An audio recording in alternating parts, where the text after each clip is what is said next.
Rreshjet e pandodhura më parë, sidomos në territorin e bashkive më jugore të vendit, duket se tashmë e kanë mbyllur ciklin, por prapa lanë dëme të jashtëzakonshme.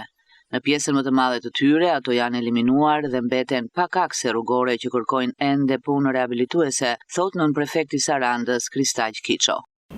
Në pjesën më të madhe të tyre janë riparuar, rruga në drejtim të këtyre tre fshatrave është vendosur në funksion me përjashtim të problematikave të vogla të rënies së kurve në rrugë, të cilat janë të përballueshme. Po punohet në fakt edhe për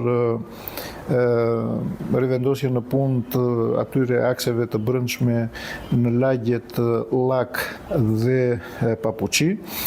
Dhe njëkohësisht po punohet edhe në zonat e tjera të ish komunës së Vergojit, në Bajkaj dhe në Kopaqës, që po punohet për të rivendosur në punë furnizimin me ujë.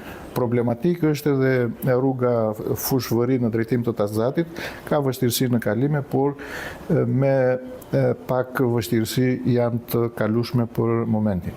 Kiço thot se përparësi tani është veprimi grupeve të punës të ngarkuara për të vlerësuar dëmet ekonomike. Ai shpjegon se ky është një proces që fillon me plotësimin e kërkesës nga banorë dhe subjekte të prekura, si nga zjarret edhe nga përmbytjet.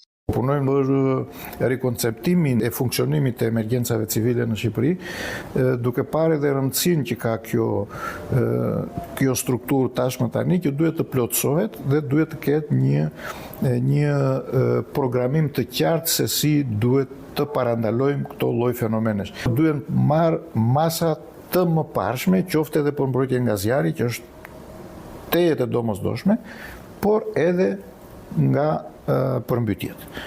Duhet kemi një organizëm strukturë të ngritur dhe besoj që miratimi edhe ngritja e qendrës së emergjencave civile në kranet të Bashkisë së Finikit për të mbuluar të katërta bashkitë e jugut me gjithë infrastrukturën e nevojshme dhe që është një investim prej 4 milion euro, do të ndihmoj, kuptohet në përgatitjen edhe të njerëzve, por edhe me infrastrukturën e domosdoshme. Natyra e bëri të vetëm, por në një kuptim kjo është një akmarrje natyrës për urbanizimin pa kriter, pa respektuar ligjin e shkruar dhe ligjet e natyrës si gjatë tranzicionit të gjatë, thot nën prefekti i Sarandës.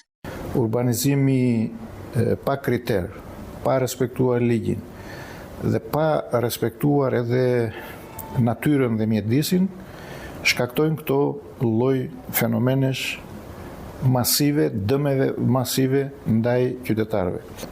Kuptohet që është ndërtuar, nuk janë pastruar në tërësinë e vet gjitha kanalet kulluese.